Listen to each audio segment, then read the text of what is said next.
আমি যদি মুসলমান হতে পারতাম আমার জীবন ধন্য হয়ে যেত।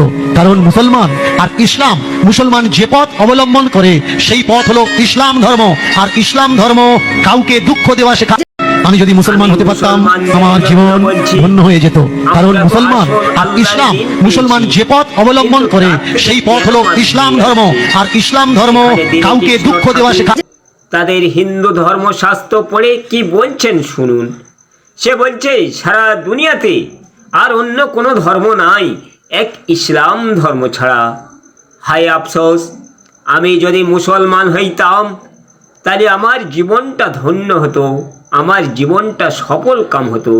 তাহলে আমরা এখানে দীনকৃষ্ণ ঠাকুরের কথা শুনি, আমরা তো মুসলমানরাই, আমরা তো অবশ্যই আমাদের আসল দিন পেয়েছি, এর মধ্যে কোনো ভেজাল নাই।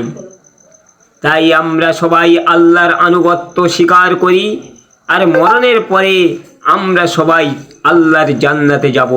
আলহামদুলিল্লাহ। ভিডিওটা বেশি বেশি শেয়ার করতে থাকি।